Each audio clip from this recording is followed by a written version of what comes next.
Welcome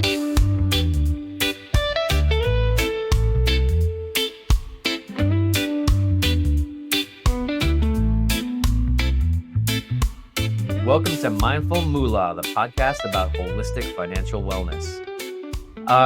This is Luke right here, and I'm with my co-host Lance. How y'all doing? I don't know if that was a weird transition, but we're just going with it. Everybody loves this. Hey, it's good. Yeah, that's the thing about this podcast. We're real dudes, all right? We're just talking what's on our minds, so that's gonna be great. Today, we're gonna focus on emotional financial wellness. It might sound a little bit funny, but we'll get into it and what that means. Last week, we talked about just the overview of holistic financial wellness. So now we're going to dive into one of the 8 dimensions of wellness, and that's emotion. Mostly, we want to talk about how our emotions, our emotional wellness can have a pretty significant impact on our financial wellness, our financial well-being. If this doesn't make sense right away, you'll start to get a feel for it as we continue on with the podcast. Like, what do emotions have to do with money? I mean, in some ways you can kind of see it, but some ways it might take some explaining. So that's what we're going to spend some time on today. We do want to start off with this idea, this question. We'll ask this to you, the audience. You can think it through. And if Lance and I have anything to offer here, we'll do that. But the question is, have you ever made a money decision that didn't make sense on paper, but it just kind of felt right, or maybe it felt entirely wrong, but you did it anyway? Is that a dumb question, Lance? What do you think? No, I think we run into this quite a bit, and this goes from I sympathize for those that might have purchased a home or a vehicle without their partner's consent or knowledge, thinking they're being like, "Hey, I'm making a good decision here." How did that work out for you? I'm just saying. I mean, and it can be as something large like that, or as small as a $50 purchase when you didn't have the $50, but you're thinking, "Hey, I'm doing this nice thing." Well, is it really nice when there's charged emotions and things like that, and that emotional stress from not having enough money? Which I think that's the main kind of emotional wellness. I mean, being able to pay your bills is a huge relief off of us, right? Because we've taken care of budgets, because we're managing our money, we're just being responsible. But when you don't have funds, man, being emotionally well, it's hard. Right. And it can go both ways, right? So if you don't have enough money, you're kind of down to the dumps about not having enough money, right? And so that can affect your wellness, like your emotional wellness, just not having your finances in order. And then of course it goes the other way, like you're talking about, like you just, whatever purchase it is, like sometimes I think in the example you were talking about is making a purchase because you kind of feel like you deserve it. You don't want to have to check in with your partner or anybody else. You're like, I deserve this. I'm going to make this purchase because, like I'm a good guy. I work hard. I deserve this, and it's kind of an emotional decision, and you just want to bypass any other like checks and balances you might have around that. Right. Yeah. I mean, and whatever your situation is, you can probably recover from some of these, but some are going to just put you behind the 8 ball. And that's not a place you want to be. All the time when I'm talking to people or educating youth about debt and making decisions, I mean, there's that needs versus wants. And that's something that I've always had. I learned really young after I got educated. Sorry, that's just funny thing I say, educated. I got educated by my dad about charge accounts. I'd go down to the store and I was charging stuff to my dad's account to put new stuff on my bike. And my bike was pretty cool after I had all that stuff on there. I bet it was. And it wasn't that cool after I kind of got educated, as I would say, about what I was doing, because I was just signing these slips, and I had all these cool pads on my bike. You on the handlebars, you had that pad you could put on there, because it had that bar going across. I had all sorts of cool gear, new seat, bells, whistles. But yeah, I was charging this stuff to my dad's account, and I was like, "Oh, free money, whatever." No, it wasn't free, and I got in trouble, but I learned really quick at that. And I think it was like 9. And I'm like, "Why are these people letting me charge this at age 9?" Right? So I had this whole experience and bought a lot of candy and stuff. I got in trouble. So Needless that to that say. was a quick early lesson in life about how emotions are tied to finances because I'm sure your dad was not very happy Yeah, when yeah, he found out. needless to say, I washed a lot of cars, and that was back in the day when white walls were cool. And if you've ever, on the tires, the white wall, Yeah, yeah. yeah, if you've ever had to do a little white wall on strip on, yeah, to get it white, oh man, dude, I scrubbed. Yeah, so that's that. I learned really hard that money was tied to that, and making that decision because I wanted my bike to look cool wasn't that cool of an idea. So, I mean, I learned really young, but not everyone does. Good for you. Yeah, I didn't really have an experience quite like that. So, but I will tell you, it's pretty common for me to use like relatively small spending as emotional coping, right? So it's like I was having a bad day. It's like I deserve a milkshake, like I'm gonna go spend some money, and not only that, but like it's not good for you either, right? Yeah. So And I don't necessarily think that one, that pre-dinner Whopper is that big of a deal, but I mean, I think once you mentioned the pre-dinner Whopper last episode too. I think this yeah, is a theme. I'm sorry, the pre-dinner Whopper. I mean, Burger King, you got to start sponsoring us, throw some money at, or for That's that per right. week. Give me a free Whopper, man. I mean, I take care of my emotional wellness problem. But yeah, the pre-dinner Whopper's not gonna make or break the bank, but Yeah. $5, man, $5 for a Whopper, $5 for a milkshake. I was gonna say, dude, you're talking like $20, $15. Like now, milkshake's like at least eight. Eight, okay, $8. I mean, if it's a Wednesday, you get that Whopper for $3.99. Yeah, there you go. However, it's these having the emotional fortitude to know that you can resist that and still be okay, having those coping skills. I think that's a huge thing, and we all need more of that. So we haven't really defined emotional wellness yet, so let's spend just a minute on that. Basically, it's the ability to understand like what emotions you are feeling and like how to properly, in healthy ways deal with them without turning to coping mechanisms. And the flip side of that too is if you are Lance's dad, for example, and you find out your kid has spent a whole bunch of money, charged a bunch of money on to soup up his bicycle. Yeah. Like how to regulate your emotions around that, right? So emotions, like what are they? They actually are evolutionary survival tools. I've heard the story about caveman days, and it makes a lot of sense to me. It's like back in the olden days, sometimes you just didn't have, as a survival mechanism, you didn't have the opportunity to actually like think through all the pros and cons of your actions. They just had to be like knee jerk responses. So that idea that like you come out of your cave and they're standing like a saber toothed tiger.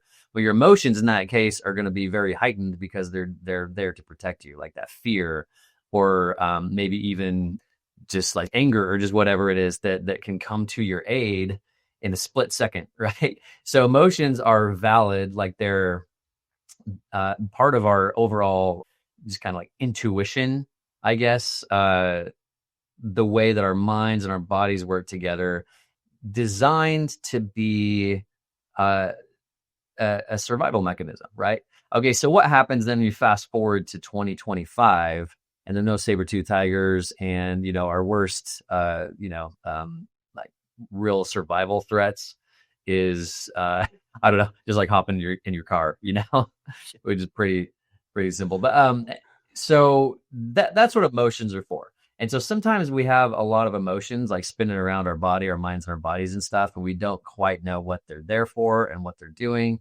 And sometimes because of that, we don't really handle them that well. So it's that's the first step, is to understand what emotions are there for and then how to regulate them. What do you have to say about that, Lance? Yeah, I agree. Having those survival tools super important, and making sure that they fit COVID times took us for a loop, and it's changed some of the I've had to adapt a lot of my emotional tools to help regulate some of the new things that we're dealing with, right? things are kind of slowly getting back to where they were, but they're never going to get back. I mean, how many Zoom meetings or online meetings we're dealing with? I mean, things have changed. Having those survival tools in the toolbox there and being able to pull them out helps me also when it comes to making financial decisions. I like how you talked about them as tools because that's exactly what they are. I like to think about emotions as like kind of a toolbox, right? And so, you reach, let's say you blindly reach into the toolbox and just grab a tool, and you grab a saw when you really needed a hammer, right? Yeah. And so, like, each emotion has a time and place. Like, it can be very, very useful so long as you know exactly what it is and exactly what it's useful for. But if you've got that saw when you need a hammer, it's not really going to be helpful. In fact, it could do a lot of harm, right? And so it's really important to understand. This is where we get into like naming emotions, like self-awareness of emotions, like the emotions you're experiencing, and then naming exactly what the emotion is. Because again, if you're just like never had any experience with a toolbox and the tools in them, and you didn't even know what they were called, and you're working with someone, there's like, well, hand me the hammer, and you're giving them a socket wrench, and so that's why it's important to be able to like sit with emotions, like be able to like name them specifically. Have you heard of the emotion wheel, Lance? Yeah, the emotion. Yep. Right. Yeah, it's a pretty Emotion. common thing. I don't know Yeah. if everybody's heard of it, but basically you have a big wheel, and in the very center of the wheel, you've got the predominant emotions. It's just like sadness, anger, happiness, few others, right? But then you can take, like, for example, we'll just take the anger, right? And then you can break it down. Well, it's anger. Yeah, it's a very general way to call it. But then you break it down and you say, well, it's irritation, and then like irritation, like, what is that irritation all about? Well, it's irritation that I haven't had my pre-dinner Whopper, like, like, get down and like name it and get specific about exactly what that emotion is there for and why it's, telling you these How things, it's right? knowing how it's affecting you. And Right. one of the biggest things, and it's not necessarily, it's something I learned along the way, just a self-awareness. And along the way, when things happen, sometimes we build this story in our head that's positive, negative, or whatever. And being self-aware to know, like, hey, I'm building this story in my head about making this purchase or doing this and how this is going to be the greatest thing ever. And then not being self-aware of the situation, you fall into that trap of following along with that fictional narrative in your brain when you would have been better off being self-aware and pulling back from making a decision that isn't the best. Right. But emotions, man, emotions can just drive you to do crazy things. And some are good and some are bad. But having self-awareness and being able to see the long-term effect in a logical reality or real sense of, if I go out and buy this car, what's going to happen to me when I go home? Even though it's a really nice car and I did the math and we're going to drive it for this long, but I have an 8% interest rate. Not such a good idea, but being able to pull back and be self-aware of situations and not being impulsive, I guess, Mhm. would be the emotion, being impulsive or And again, the impulsive emotions often have to do with exactly what you said, just like not really understanding what the emotion's there for, what it's trying to tell you. Okay, so have you ever seen the show Young Sheldon? yes. It's so funny, like, it cracks me up. I was watching the show last night, right? And there's this episode, and the dad, George, right? And he was talking to somebody else, is like, well, why don't you have problems in your marriage or whatever? He's like, well, we just don't talk about it. We just kind of stuff it down, don't talk about it. That's how we deal with it. And they're like, does that work? He's like, well, look at me now, I'm happy right now. So but the problem though is when you don't deal with things directly, they can build up, right? And everybody knows this, but this is one area that I've actually found really fascinating. I don't know if you've ever heard of this guy, Lance. His name is Gabor Mate, but like, he talks a lot about the psychosomatic symptoms of holding in emotions, or basically just not dealing in a healthy way with your emotions. So you just kind of like stuff them down, or just you resist them, or that sort of thing, and then they end up kind of like building up in your body as like chronic illness is what he's finding with his research. And so, just another way to illustrate why it's important.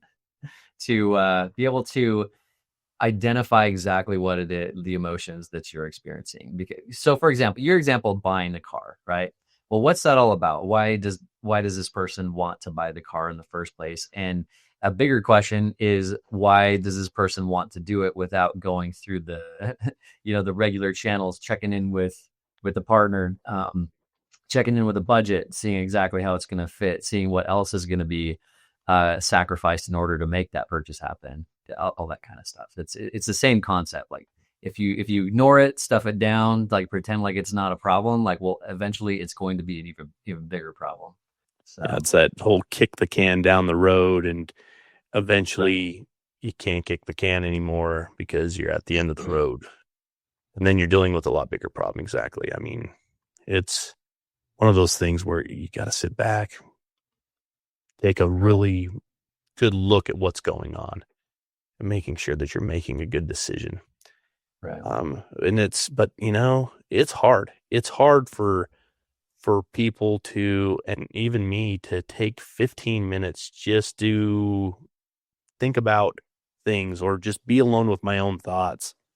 Yeah, we are a social, well, most of us are social, some of us aren't, I guess, but we're so driven to want to have something, a tablet, a phone, whatever it is, to help distract us, to keep us away from our thoughts.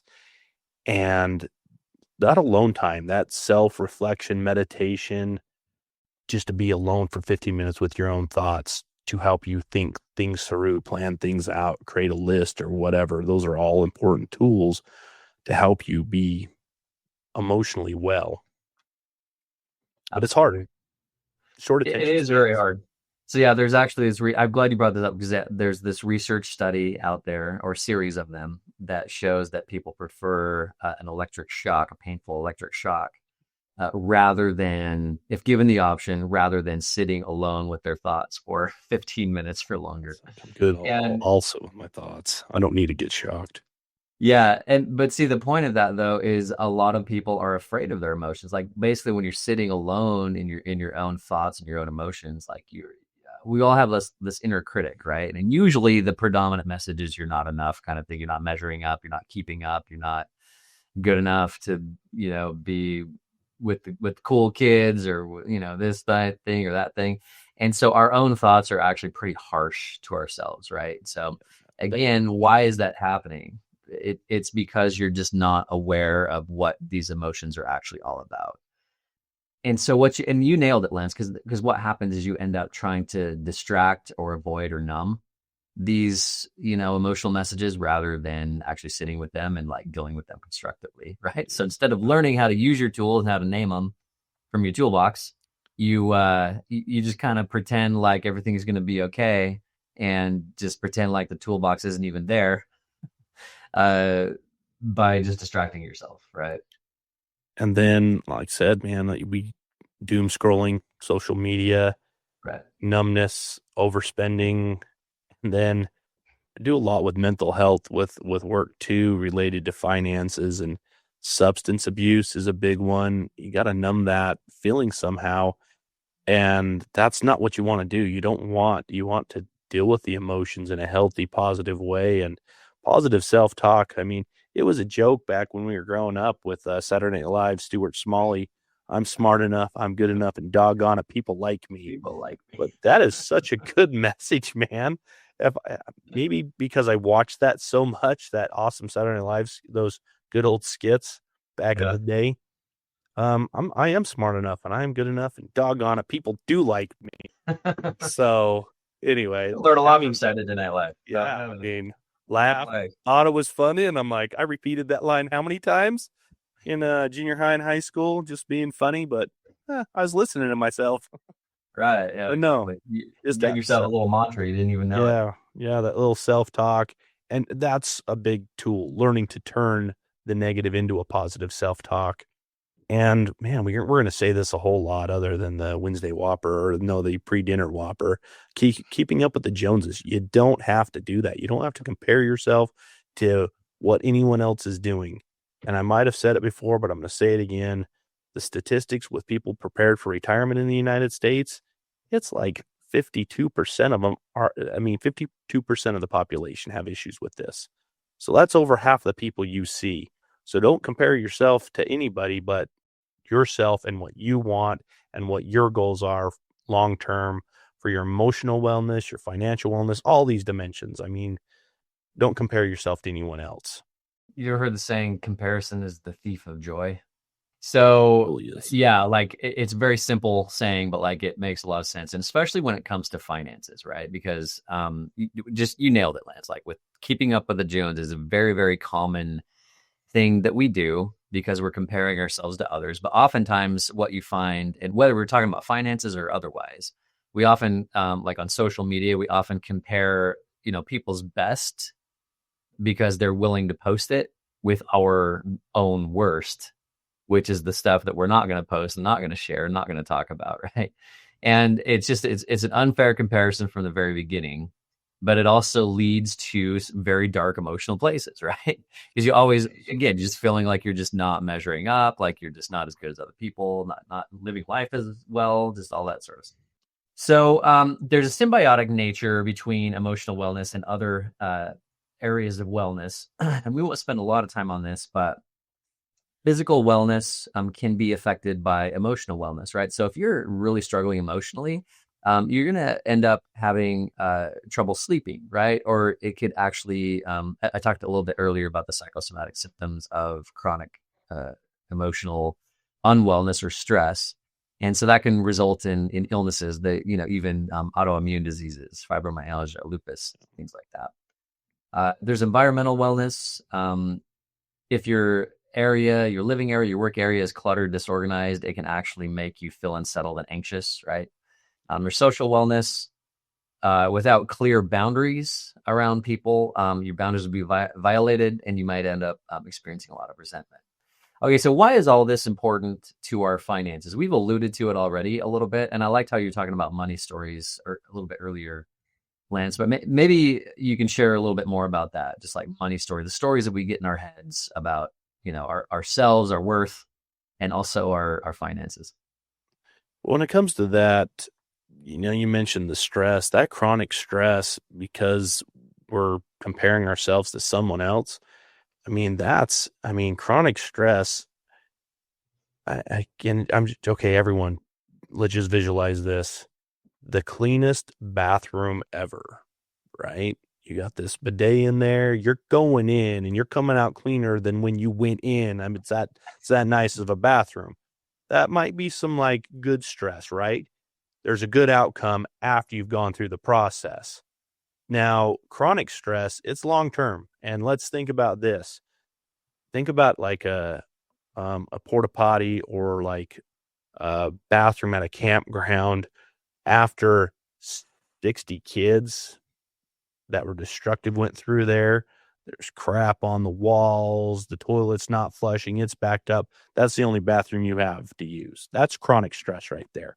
You're living in that filth, in that cluttered environment, and it's all in your head because you can't get out of it. It's just day after day after day, and that's chronic stress. And what that does to you, it changes the chemistry of your brain, and it makes it so hard to be productive or healthy. And it has huge effects on your finances because you have illnesses that come from that and depression, dark place to be in. So emotional wellness is so important. So you're not in that dark place. And when it comes to that, the social wellness, having a team, a tribe, a group, some type of support group, and having them identified so they know who they are, so you can go to them and work through some of this on top of all your other tools. Like I said, keep adding a tool, having a social group. Me and Luke, we go to conferences together. We talk quite a bit, even though he's 4 hours away. He's part of my social group, and he knows that because we talked about that as like, hey, you got my back. You're going to give me good advice, and you're not going to let me eat too many pre-dinner Whoppers because then might have a different problem on my hand here. I'm going to be like, what happened here? I don't know. I feel like, Chris Farley from Tommy Boy, and these Whoppers got lodged right in here, causing me some health Just problems. don't throw them down two at a time, man. Yeah, That's the problem. double fisted these suckers. They're going down. Yeah. But yeah, that's having all of these things. It's part of those tools, and it helps us get through the hard times, because we're going to have them, right, man? We're going to have hard times. It just happens. Having people to talk to, having tools to help deal with the chronic stress to get us out of that. Right. Super important. Yeah, and we can even go deeper on this, right? Because if you're talking about emotions in general, this is a huge topic, but like, therapy, especially since COVID, like therapy it's been hard to actually like get into a therapist because there's such long waiting lists and things like that, but like because it's a very important tool in order to help you understand your own tools, your own emotional tools, right? And so that's the important part of it. It's not that you have to spend, your whole day analyzing your emotions, but at least be emotionally intelligent enough to understand when you do feel something like pretty heavy, pretty hard, whatever, that you can understand what it's there for, what it's doing.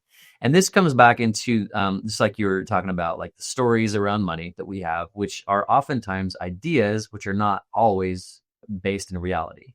So a lot of times our suffering or the limitations we feel are just the ideas that are in our head. And so it's like, well, where do these ideas come from? A lot of times they come from our experiences, a lot of times from youth. And so, so here's an example. I've come across people that are workaholics, and they will even know it. They'll say, I'm a workaholic. I love to work. Like, that's just what I do.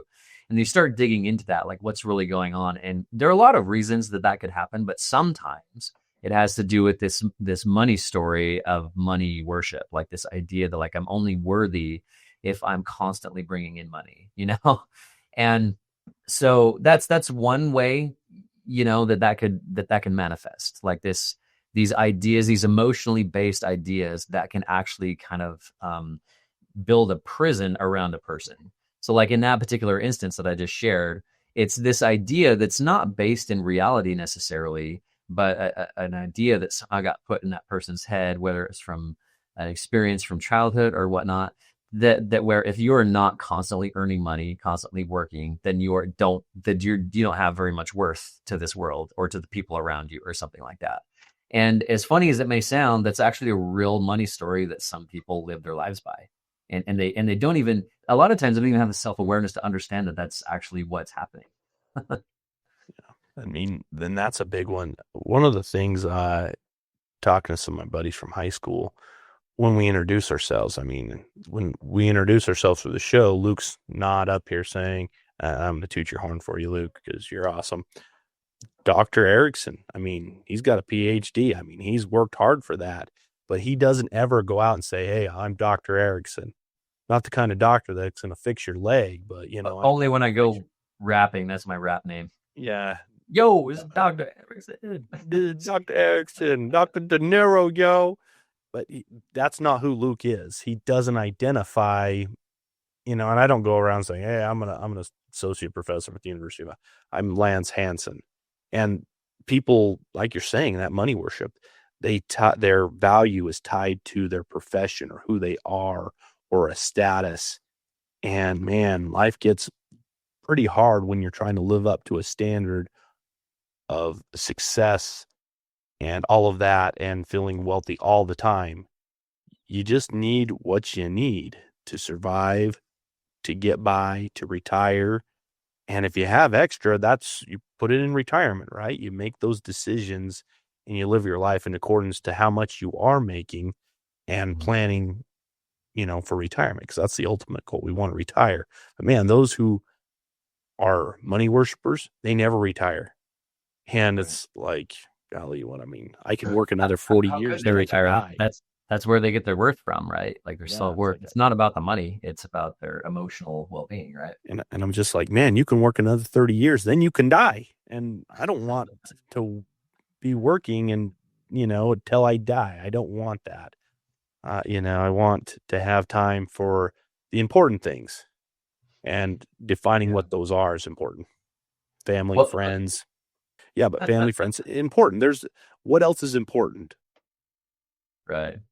And so one of the concepts that you're talking about right there is this idea that we we kind of inherit money stories as we go through life, but like we can actually, as we become aware of them, we can actually change those money stories. So we can do it intentionally, right? And so if your money story is I have to constantly work to be worthy, then to have some self-worth, then once you become aware of that, you're like, oh, okay, like I know that that's something that I uh, operate on as a default, but I can change that. I can come in with a new idea and I can say, no, I still do have worth, even if I'm not working. And here's how I have it. And just like start listing the different ways. And even though you do that, it does take a while. You have to make it a habit to remind yourself of those types of things. Just see, again, the Stuart Smalley thing where you're constantly reminding yourself, I'm good enough, I'm smart enough.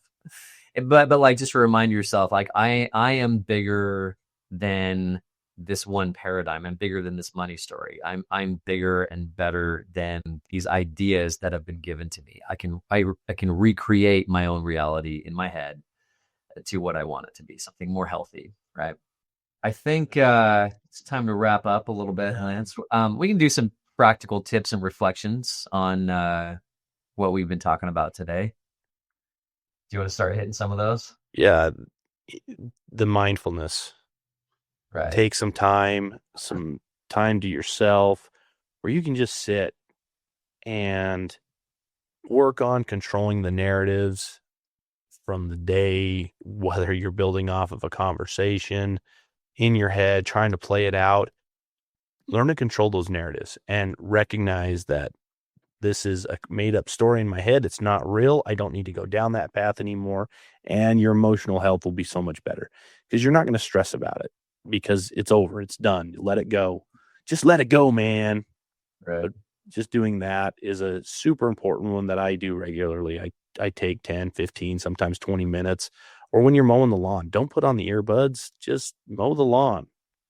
Enjoy the smell of the cut grass. Or if that's not your thing, I don't know, go sit in a hot tub, go to the gym, do something, right? Where you can work through your thoughts in an environment that's safe and good. So journaling can be effective at this, like just writing down your day, but also just naming emotions in your journal entry. You mentioned it, Lance, like practicing mindfulness, like just meditation sessions. I actually do 15 minutes a day. I started doing it about a year ago, and it's been really a really powerful tool for me. And a lot of it has to do with just understanding what the emotions are that I'm experiencing, like aligning my thoughts with not the stories that I've inherited, but all the ones that I choose, like the ones that I want as I go throughout my day, different things like that. And also just like understanding what types of money behaviors and stories that are rooted in emotions that are not fundamentally based in reality, not fundamentally true. Like they're just based off of a story that is just loosely related to reality, if that makes sense. Yeah. And So, once you can identify some of those pre-dinner whoppers or emotional spending purchases, and you realize that man, this is a problem, you can start to make changes. And I mean, I'm not saying abandon all of these things all at once, but start to step back, cut back, realize other options, or better yet, just save that $8 or $4 and put it into an account to save up for a rainy day. And one of the biggest things is those money stories that we have, the positive ones, the good ones that help us either save money or just be better prepared financially, those ones that we carry with us, make sure that they're good ones. You don't want to be out there making emotional purchases all the time because you're like always going to be wondering, why don't I have any money? Well, track your spending a little bit and slowly you're going to transition from a spender to a saver. And then at some point, you can reach that goal, which is part of that emotion. And that's one of the things about emotional stuff. You set those small goals because that's an emotional booster for you. I reached this goal by saving this much. Then I reached this one. You got to break it up into pieces because just saying, hey, I want $6 million by the time I retire, that's a big goal, but you got to break them down so you can have that emotional success and that lift saying, hey, I reached this one. Now I'm working on this next stage. by doing all that, you're changing those stories or making them benefit you, where you're a saver and not a spender. You're gonna have a healthier lifestyle. All right. Well, with that, we'll wrap up our episode. Next week, we're going to be talking about environmental wellness and how that interrelates with finances. So that'll be fun. And I'm pretty sure that we've made it a requirement to work in the pre-dinner Whopper to all of our conversations. So you'll look forward to hearing more about that. About the pre-dinner Whopper. That's right. I might have a pre-dinner Whopper during the show. I'm just saying, Luke, you might be talking most of the time. I imagine, like, with environmental wellness, we'll talk about clutter a little bit, and we'll talk about all the pre-dinner Whopper wrappers that are just like collecting around here. You can't see my floor, right? You can't see my garbage can. We're good. There we go. All right. Well, thanks for joining us for today's episode of Mindful Moolah. We really look forward to having you join us next time. Make sure you subscribe and share about our episode and our podcast with your friends. Yeah. Thanks, everyone. Take care.